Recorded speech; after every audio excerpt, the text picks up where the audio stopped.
Monsieur le ministre Victor Hugo disait que quand on ouvre une école, on ferme une prison. Je pense que cette citation montre à suffisance l'importance de votre département pour la bonne marche d'une société, mais aussi montre manifestement qu'avec votre département, il est nécessaire de vous encourager. Parce que quand votre département marche, il est clair que je ne dirai pas de l'avenir d'un pays, mais le devenir d'un pays y est. Donc nous vous souhaitons plein succès pour votre mission et vous encourageons davantage dans cette dynamique que vous êtes à vraiment propulser le milieu de l'éducation au sommet de notre pays. Et aussi me féliciter de cette initiative que vous avez à vraiment accompagner les programmes d'alphabétisation en octroyant la région de Thiès 38 classes. Monsieur le ministre, j'en profite pour vous demander si vous pouvez revenir par rapport à la répartition de ces 38 classes dans les départements qui concernent la région de Thiès. Monsieur le ministre, à travers ma personne, rendre un hommage mérité à tous les enseignants du Sénégal, particulièrement aux enseignants du département de Tivaouane à travers leur IF Amadou Dia, parce que comme vous le savez, Monsieur le ministre, le département de Tivaouane fait les meilleurs résultats à l'entrée en sixième, mais aussi au BFM. Donc bu ma taxawee fii tey ci perchoir bi di doomu Tivaouane dinaa sargal bu baax a baax jàngalekat yi nga xam ne ñu ngi département Tivaouane di rafetlu seen liggéey di jël sargal bi rek di ko teg ci loxo l'IEF du département de Tivaouane Amadou Dia di leen sant di leen gërëm.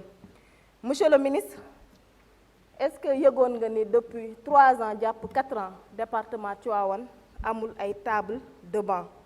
Monsieur le ministre, ma jàpp ni nag xale pour mu mën a jàng il faut mu am yenn conditions yoo xam ni war na cee mën a nekk. Aujourd'hui le département de Tivaouane a un déficit de 10 000 tables ma laaj la rek monsieur le ministre, à quand vraiment la ñuy combler ce gap déficitaire en table banc?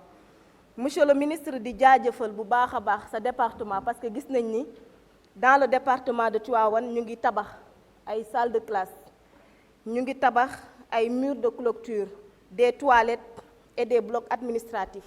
Mais monsieur le ministre, may laaj rek à quand la réception de ces infrastructures scolaires? Parce que jàpp naa ni département de Tivaouane soxla na ko bu baax a baax.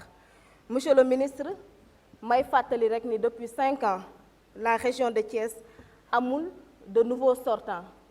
Tey jàpp nañ ni ñu bëri war nañoo dem retraite, am na ñoo xam ni seen yaram dafa sutante. Monsieur le ministre, may ñaan rek loolu buñ ci mënee remédier le plus rapidement possible parce que nag yeneen région yi ñu ngi ci bénéficier wu. Monsieur le ministre, tey sama taxaw fii ci perchoir bi dafa am lu ko waral mooy le lycée Serigne Ababacar Sy de Tivaouane. Monsieur le ministre, le lycée Serigne Ababacar Sy de Tivaouane souffre. Monsieur le ministre, les élèves du lycée de Serigne Ababacar Sy souffrent parce que nag Tivaouane mu ngi màgg. On a une extension périmètre communal. Tey Tivaouane dañ ci rattaché 33 villages kon jaadu na bu dëkk bi di màgg mu am ay infrastructures yu koy accompagner. Tey Tivaouane soxla na un nouveau lycée, monsieur le ministre. Tey bu ma jëlee le lycée Serigne Ababacar Sy bu ma jëlee rek la classe de seconde tey on a 20 classes de seconde dans le lycée te effectif bi c'est entre 70 à 90 élèves. Foog naa tey c'est une urgence monsieur le ministre ñu trouver loolu solution parce que nag ni ma ko waxee rek pour xale mën a jàng il faut mu nekk ci yenn conditions yi.